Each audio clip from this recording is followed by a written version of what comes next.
First of all, good morning, and thank you for being with us, taking time.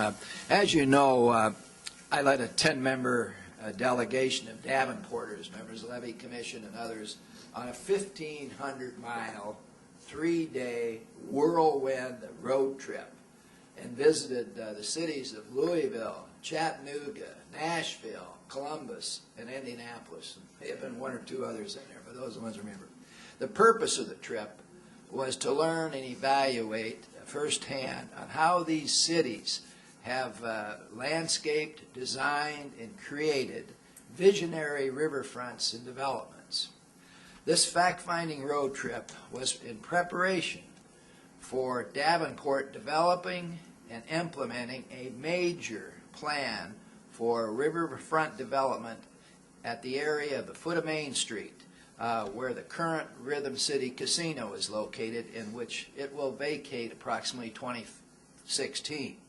The group was joined by Kirk Ryder, a principal with Hargraves and Associates, which is the world-renowned architectural and planning firm that helped us update the RiverVision 2014 plan. So they are our principal architect and design people, and they were there to point things out to us that we perhaps would miss as laymen.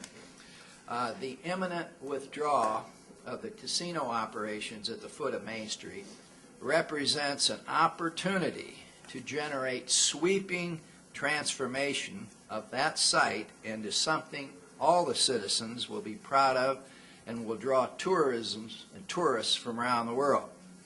And as I've often said, a world-class city like Davenport deserves a world-class riverfront, and that's what we aim to do. We also learned that for every dollar of public investment results in $32 of private investment. Also creates hundreds of jobs and brings more tourists to an area. This was said throughout the various city folks we met, the planners involved, the professionals. So investment and public investment generates a lot of private investments. We saw it. And we saw new buildings, condos, apartments, not in the park area, but either sort of on the north of it or on the outside of it, but looking over the park area for the most part. City Administrator Craig Malin has a more detailed summary of some of the sites we visited and a lot of pictures that were taken.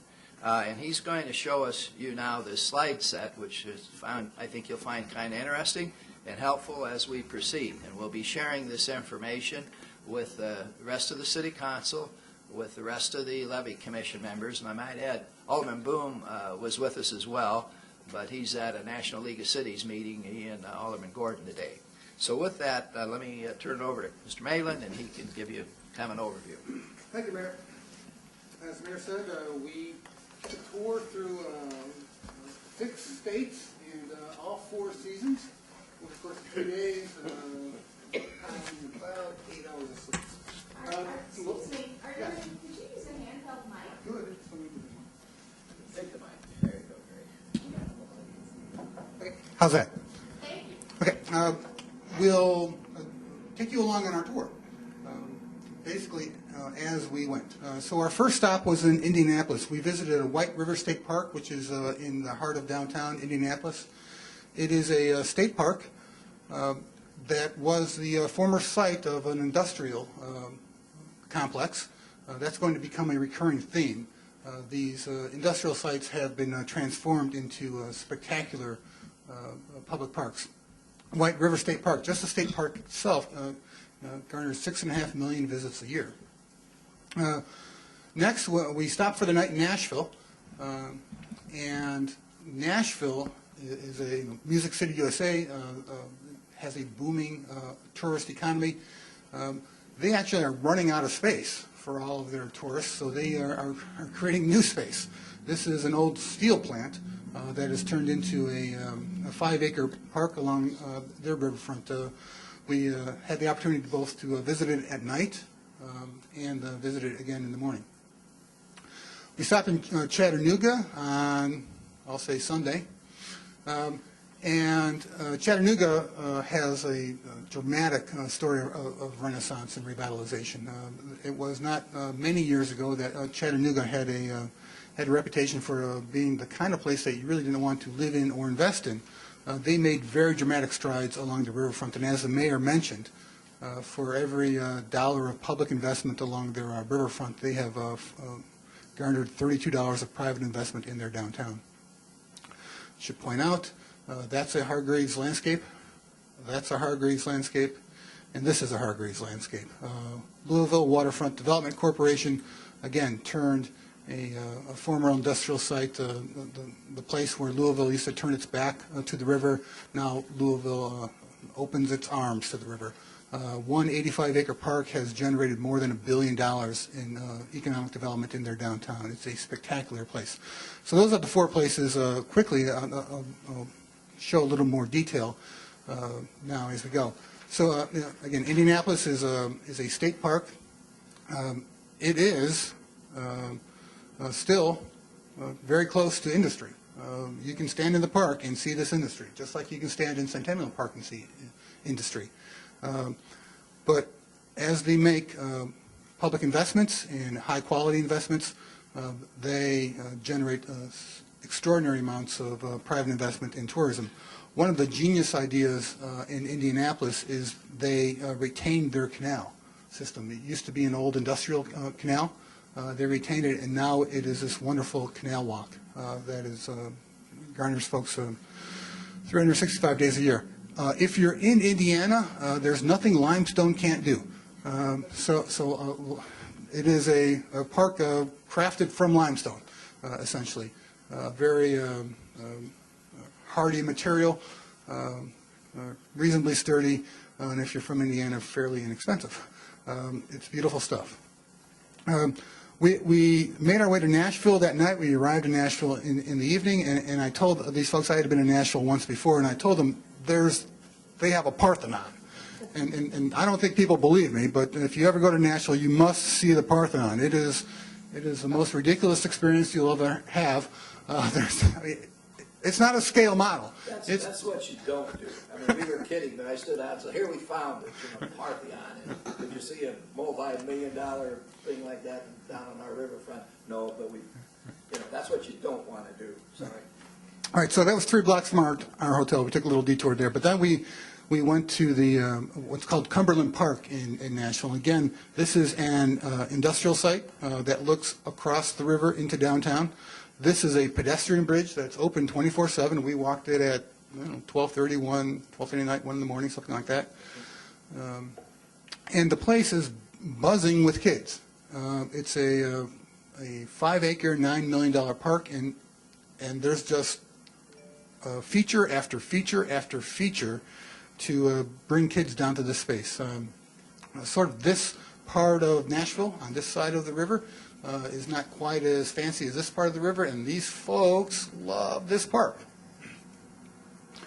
We made our way from Nashville in the morning, right, down to Chattanooga, driving through the mountains in the rain. It rained all day Saturday. I've never driven so long and not driven out of rain or through it. It rained continuously. But we were met in Chattanooga by Ken Lay, who was the former principal of their development corporation. They have a waterfront development corporation. What they did, and he joined us on a Sunday, took time out of his Sunday to tour, help us tour his city. He obviously loves his city. He'll stand before this giant aerial photo in their waterfront development offices and tell you step by step of how they succeeded. Again, one of their steps is they hired Hargreaves early on, and they developed they turned this into this. They turned an industrial waterfront into a spectacular waterfront. Again, it was somewhat unpleasant that day, but the features to see were so compelling that we walked. The mayor led us through the rain for hours on end, a solid 2 hours. And we saw a working, how they maintain parts of their working riverfront in order to dock major excursion boats. And you can see one of the things that's evident here is the water. What we saw both in Louisville and in Chattanooga is that you can touch the water. the water will come up to meet you someday.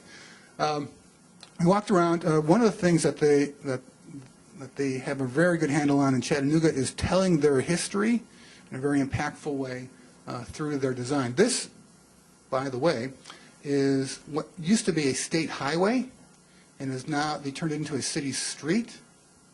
This is their River Drive. And then underneath it, they built this series of fountains that tells the story of the Trail of Tears. And it's very, very impactful. And I can't imagine how impactful it is when it's actually running on a non-November day. We left Chattanooga in the morning and made our way to Louisville. Louisville is a remarkable city. It has a metropolitan government. They created a waterfront development corporation that turned 85 acres of brownfield into a spectacular place. This is our own former state senator talking with David Karam, who is a very charismatic leader of the Waterfront Development Corporation. It's one of the things that's very interesting is this plan, and when you look at the date down here, it says 2001. So they have not been at this very long, but they make good progress. Mr. Karam had to leave us. He left us in the very capable hands of the gentleman who leads their landscaping and operations crew, Greg. They took us out into the snow. It was snowing as we were there. We got to meet Abe in the snow. We took a look at the entirety of their park. We probably spent an hour and a half touring the park. One of the things that was very analogous to Davenport is they have just a fantastic series of play areas. We are creating, over here, when the boat moves, when the boat goes away, we pick up 9 acres of new parkland in LeClaire Park. So we have the opportunity to craft a very compelling, very interesting series of play features. Again, even in the snow, we had a little bit of fun on the carousel, and we were very impressed with how they actually custom built these shade structures, and then had fans. I can't say the name, the trade name of the fans in polite company. In order to shade folks, so the river in this picture is here. Downtown is to the left. They create very intimate spaces with a lot of things going on. There's a spray park here, and people can just pull up. They have very small parking lots, small and well-distributed parking lots, so you don't have a big mass of parking that's unattractive and actually fairly inefficient. So you pull right up here, and mom and dad, grandma and grandpa just sit here and to watch the kids tire themselves out. They have all manner of play features. One of the things that's evident, you can't miss it, whether you travel to Louisville or Davenport or Millennium Park, is that investment in public space brings private investment. You can't throw a rock. Whoops! You can't throw a rock in Louisville without hitting a condo sign.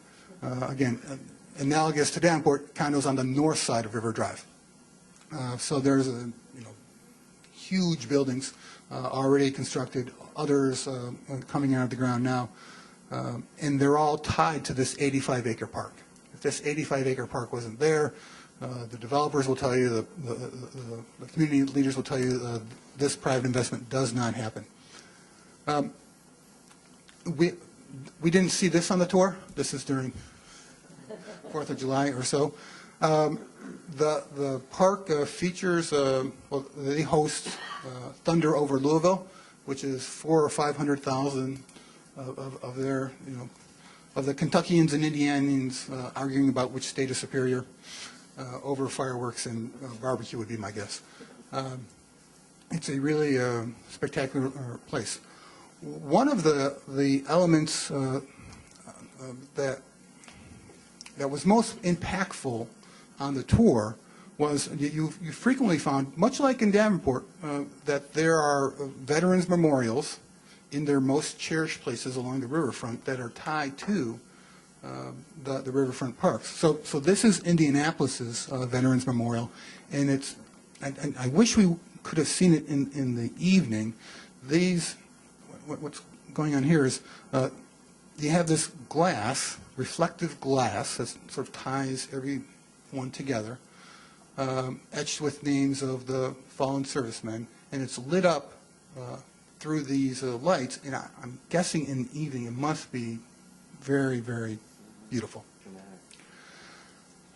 On the way we stopped at Culver's in Columbus, Indiana. I'll just make a plug for Columbus, Indiana. If you ever are traveling south of Indianapolis, you must stop at Columbus, Indiana. It has the best collection of architecture of any city of that size on the planet. We took a quick lap around, and I had thought, I had been through it before, I had thought this was just a public piece of art that was evocative of Indiana's limestone heritage. If you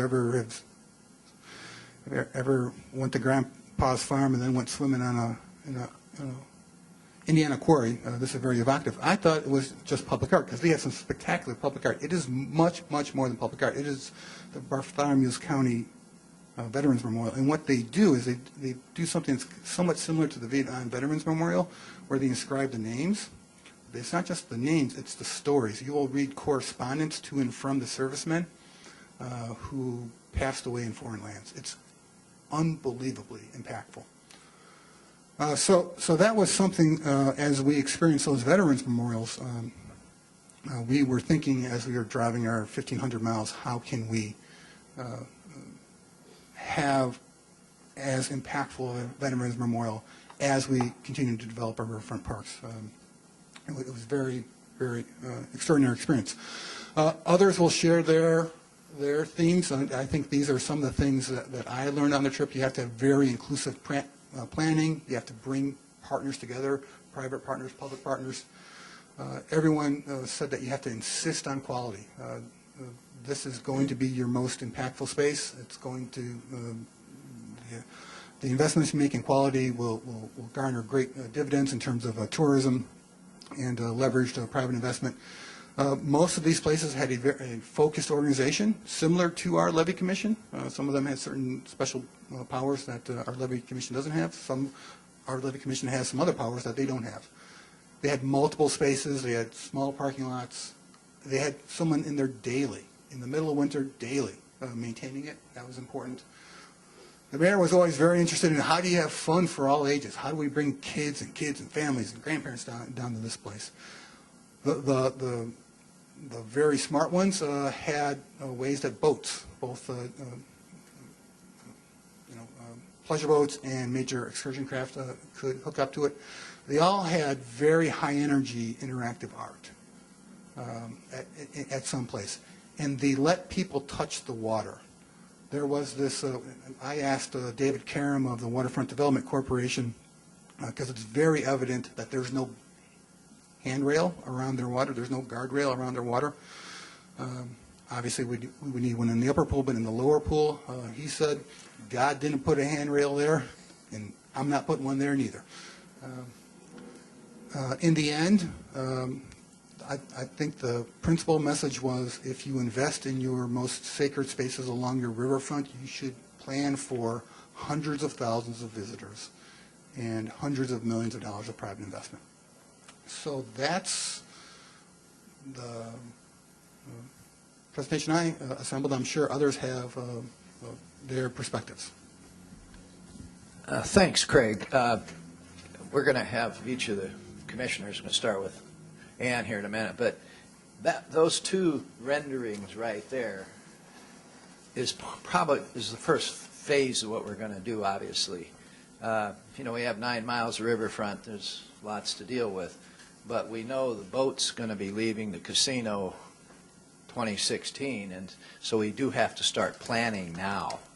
And one of the key things that was reiterated is you get the brightest and the best in the world. If you want to create a world-class riverfront, you've got to have a world-class architects and engineers and planners figured out. And so that will be the first thing we're going to be dealing with. As you can see, they showed us some ideas, but now you got to put meat on the bones. For example, that excursion boat, huge thing, Delta Queen or whatever. As I said, 500 people ride that thing up and down the river from St. Louis or Natchez up to Minneapolis, St. Paul. Costs you $7,500 to take that trip per person. That's $500 a day. And right now, you know, they dock. We started out, we had 7, first of all, but because of what things we did to welcome people, i.e. having music there at the Oneida Landing, give them a little show. This summer they had 13, I think it was. Next year it could be 18 stops, but we want them to stop and dock at the foot of Main Street for a lot of reasons. That showcases our city. That gets some tourists out walking our downtown area and spending money. Now they'll go down to Oneida Landing. They have 4 buses, and they'll bus them clear out to Amana Colonies. And I've seen them where they come back with bags full of souvenirs and things that they bought out of Amana Colonies. We'd rather see them buying in downtown Davenport. So that all has to be put together. But that's, and then there's slips there for small crafts that people use in the Quad Cities, or that would come over when we have these festivals. They dock there, come to the riverfront. Or, as we know, Schwiebert Park has got their little docking area, and that ferry boat's going to be recreated, so that's another thing. But then the surrounding area is where we see a lot more in that 9-acre tract, and that's what we kind of focused on a lot, is what we might be putting in there. And, it boils down to a lot of things, but it's kids, families, fun, kids, and being sensitive, historical sensitivity. One of the areas, I can't remember which city it was, has the Trail of the Tears. The Cherokee Indians, came from that area, were unfortunately driven out, and that Trail of Tears, and they recreate that in their area as a bit of a memorial or tribute to the history. So those are some things. There's so much that we touched on. But with that, I'm going to ask Ann Corby to just give her impressions, say what she wants, same way, and then we'll follow it up with a bill, and we'll go back and forth. Ann? Thank you, Mayor. Ann's on our levy commission. You all know that. Yes, I'm a new member of the levy commission. I was very pleased to go on this trip. It was very instructive to visit different landscapes, to experience the sense of space that they created. All of them captured their history in some special moment, and they all did it with wonderful art and wonderful sculpting of the environment. And I was very impressed by that. I was also very impressed at how they integrated passive space and active space. So if there's a festival going on, there were still places for families to come who didn't participate in the festival to enjoy the park 100%. There was a lot of commercial development and industrial and other business development that came up. It taught me that you have to invest in your amenities to attract long-range business and opportunities. The cultural creatives, which many communities seek, are a product of amenities, and I think we saw that in especially Chattanooga. They attracted, I think it was Volkswagen plant over the years. They're expanding there. They're getting new startups. They're getting unique restaurants. And I thought to see that all as a product of Riverfront was very important. But I was particularly impressed with how they captured their local history and reflected that in very significant ways. I came away with Why don't you introduce yourself, too, because they may want Bill Ashton. I'm an engineer on the Levy Commission. I came away with 2 things that I remember very clearly. First, in Louisville, I noticed that they do everything they can to emphasize the history. And the Levy Commission has started to build the River Heritage Park, and I think it's very important that we continue to emphasize all of the history that's there, from Robert E. Lee serving the rapids to the first bridge, and all the other things that do with the Indians and the treaties that were done at that site. And the second thing I came away with was, as a design engineer, Hargreaves shows a pier going out in the river, and that's always bothered me because that would trap debris. But in Chattanooga,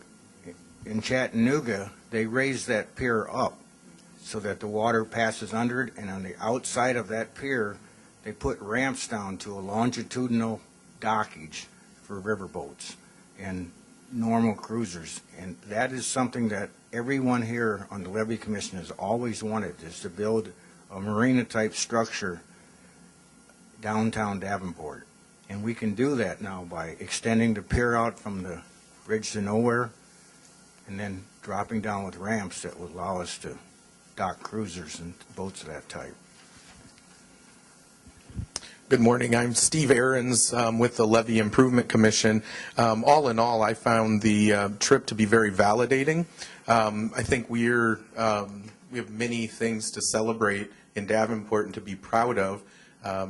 Remember that it was 2004 that our first RiverVision plan was held. Public discussion ensued, and the public has demanded continued build out of our riverfront and programming of our riverfront ever since, and this just continues. And I found that to be a constant theme in the communities that we visited as well. That's important that the public continues to be behind these programs, and it's evident that that is the case when they continue building. Specifically, a couple points: the room concept, where there are specific areas that can be, as Ann alluded to, programmed when festivals are going on, but also just I can go down and read a book on a bench in one location, or enjoy the artwork or some historical display. And there are ample places for kids and that sort of thing, and families, which I think is very important.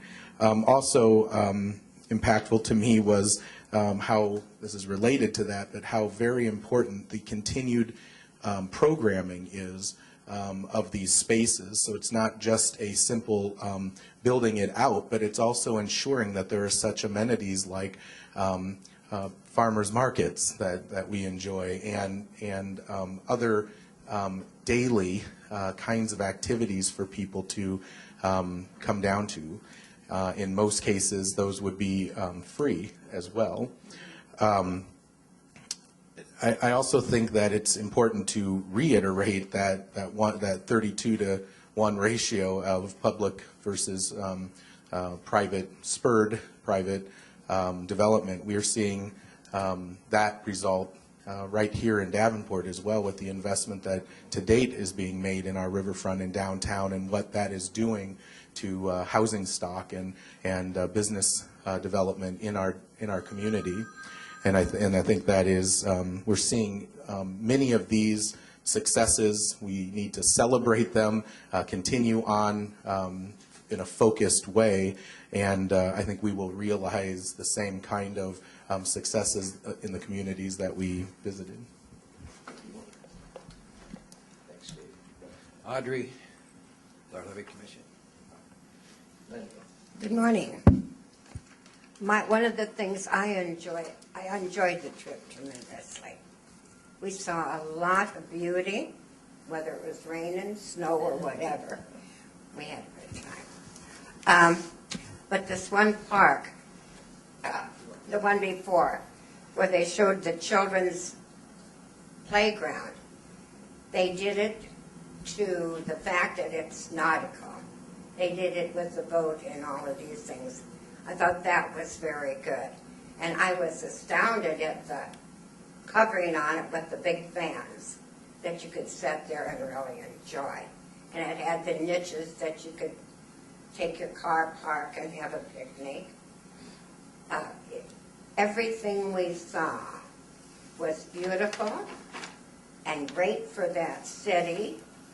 And as you visualize what you could do with our city, it just made you excited about what you were seeing.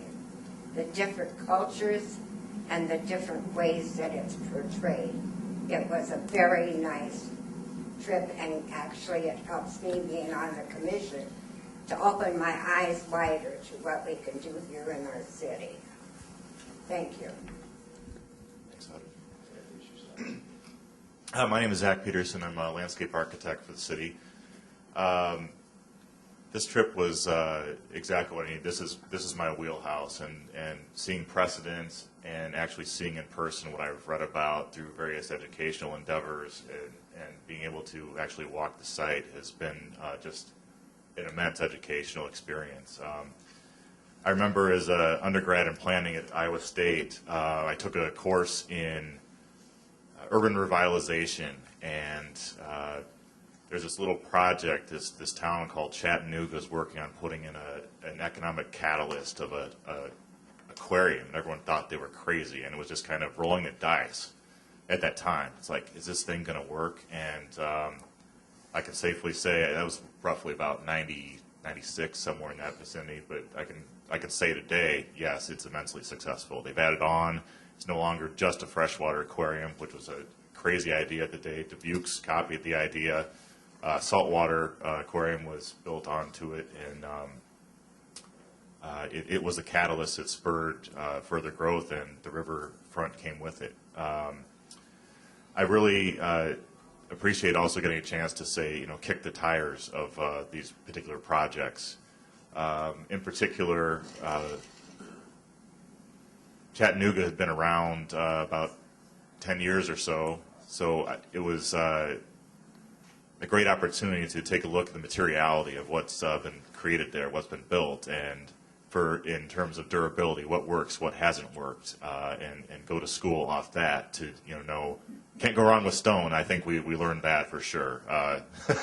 Stone is it's going to be there. It's hard to vandalize, but other materials we need to take a look at, and without maintenance dollars, maintenance is critical.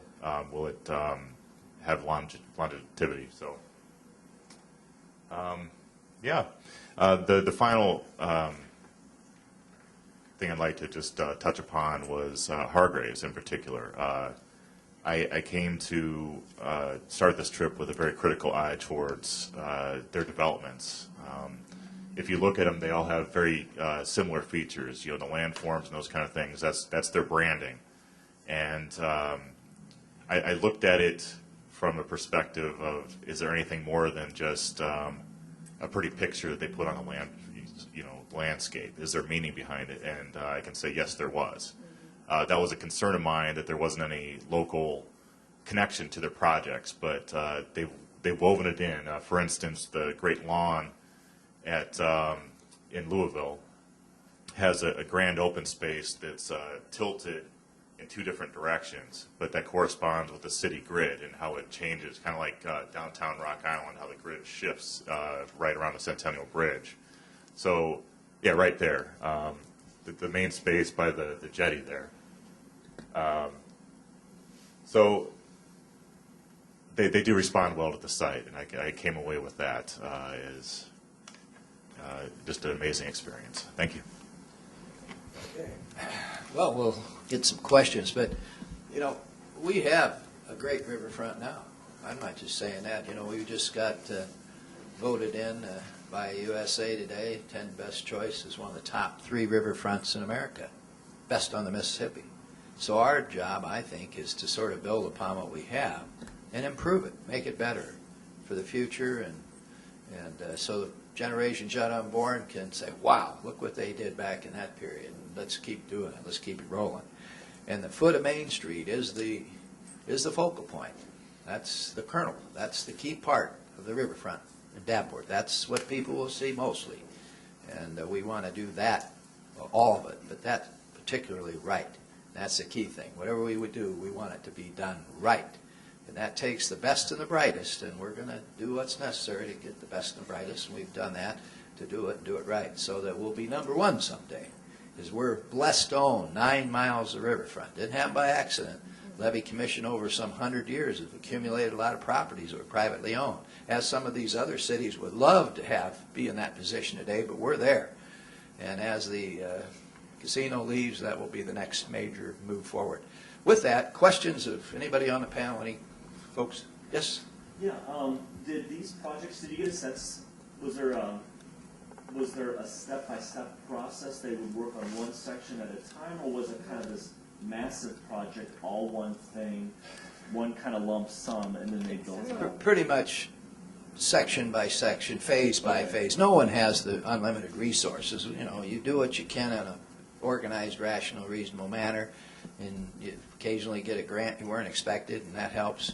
But yeah, it's a phase effort. Nothing's going to be done overnight, and they'll continue to improve this riverfront long after we're gone.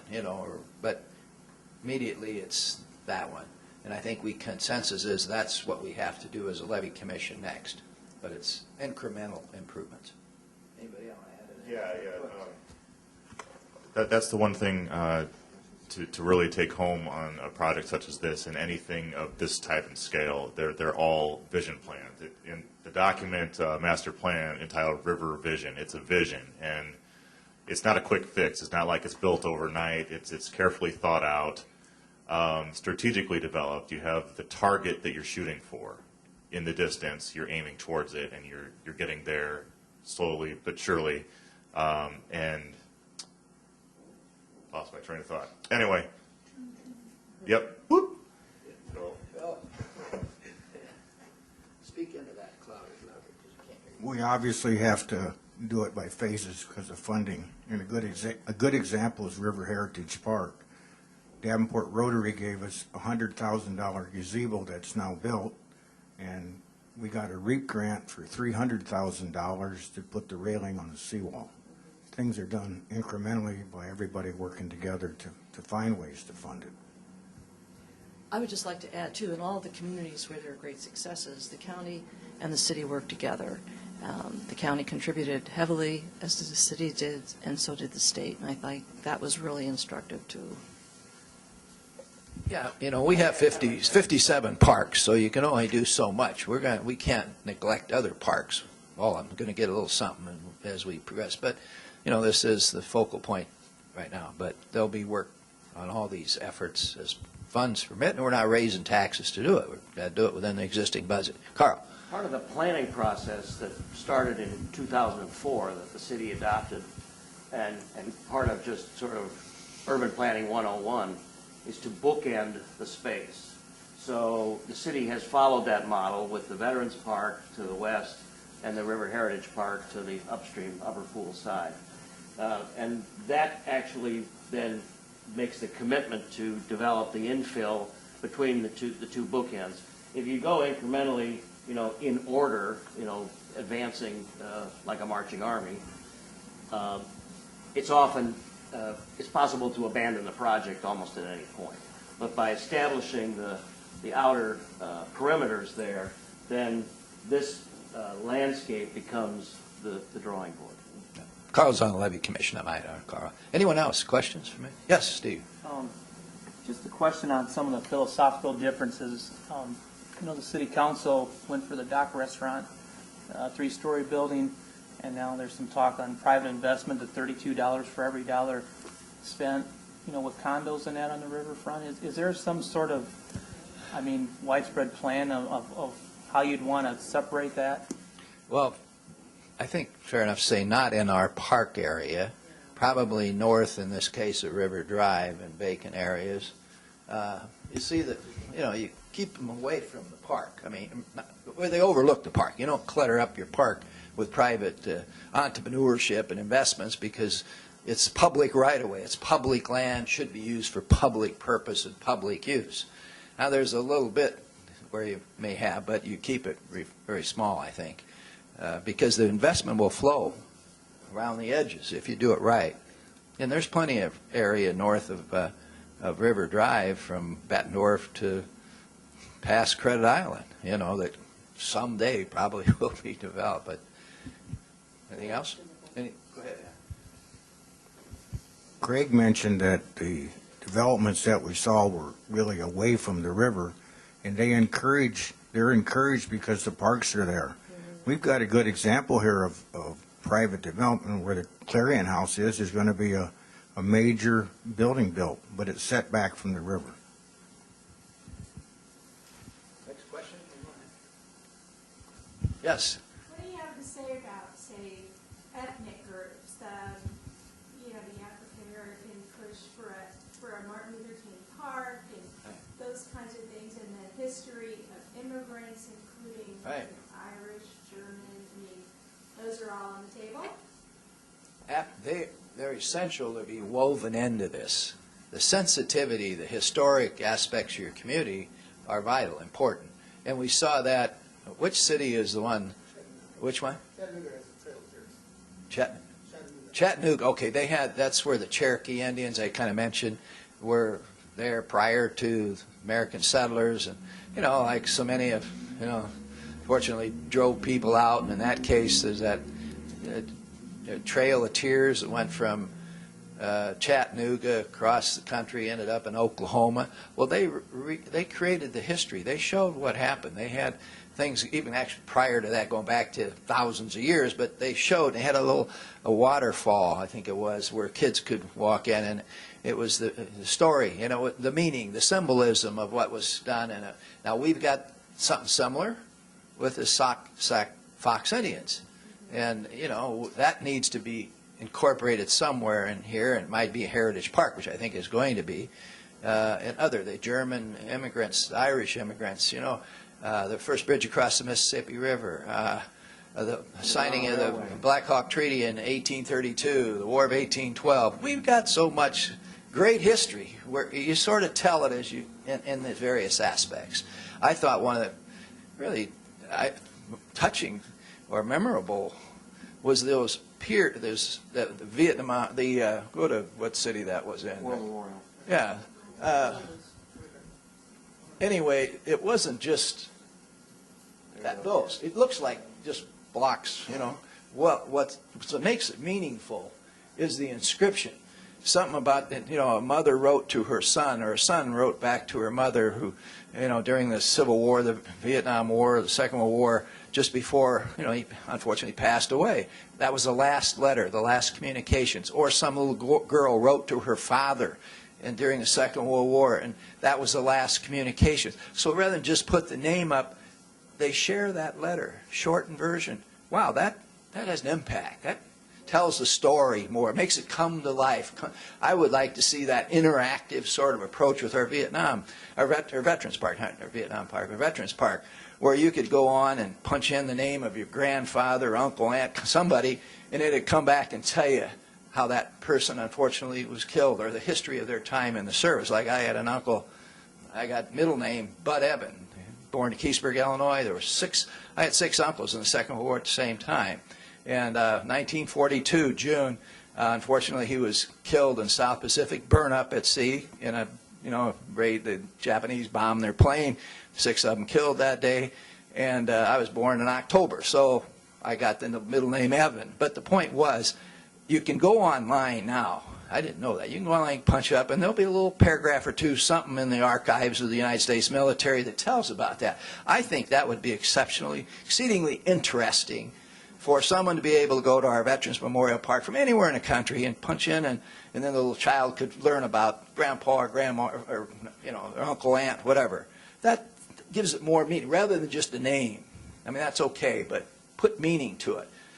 Tell the story of what happened with Black Hawk and all that. I mean, he's one of my heroes, quite frankly. Yes? How does Hargraves incorporate and decide, the balance of, what's important, what's not important? How do they include, groups of the community? They get it from public meetings, hearings, discussions, history, text. What do you want to add to that? There's still a weight to Trail of Tears. That's a pretty weighty and well-known story. Well, there's another story. I mean, you get ideas. Here's one that I think, people don't really understand or follow that close or maybe haven't read. Abraham Lincoln, our bridge in 1856. You remember, if you've seen one of those national archives, or what do you call them, stories about that bridge, it talks about how Abraham Lincoln went over to the bridge one day, and there was a little boy on the banks or playing with little boats or something in the water, little sticks. And he threw the stick in, and Abraham Lincoln saw how that floated down, and how the railroad or the steamboat should have not caused the bridge to burn down, shouldn't have hit it, something like that. I'm summarizing it. But that story could be told. Also, the story now, because of the Supreme Court case, every time you come to a navigable waterway, whether it be in Chicago, if you're in a car, you have to wait for the bridge. The bridge got the right of way as the people in the boats or whatever, the navigable stream folks. That goes back to the city of Davenport case of the first bridge across the Mississippi River. That's interesting stuff, I think. And we just need to find more of those. There's more and more all out there all over the place. And how we get them, we talk to historic preservation people. We just listen, I guess, right? I don't know. Anyone else go ahead? Anything else? The little boy was S.S. Brayton, who became the engineer on the Mississippi and Missouri Railroad. That's okay. Thank you. I'm curious, it seemed like there was a running theme, and I know you guys mentioned that about the sort of the industry and the public park space, and almost like this kind of cohesion, or it's like the industry is like right there, you can see it, like it's almost like part of the landscape of the public It is. park. We saw that. Now, what was the city? I can't remember. But we have our Oscar Mayer. It fits in. I mean, you know, Right. that's the real world. That's now, you know, Are we that's. looking at- I mean, is that something that could be like modeled, like going down the riverfront from Davenport past like Oscar Mayer plan? Like, are you looking at something like that, or? We've already started that. You know, the skate park in Centennial Park is there as a recreational pioneer. The forms that we use, the materials that we use in that part of our riverfront directly relate to the form and the materials you see with our current industry. So that's going to continue. We've already hired very attentive designers who understand our history and don't want to obliterate it. They want to celebrate it. They want to tell the story of our history. So that will happen. Anything else? Anything else? Okay, here now, you know, again, the public's going to see, and the citizens, some major transformation of our riverfront, especially there on foot of Main Street. And our job, and this commission's job, and the city council's job is to do it right. You know, be very sensitive, but do it right so it's, you know, has a wow factor, but is what you see when you come to Davenport.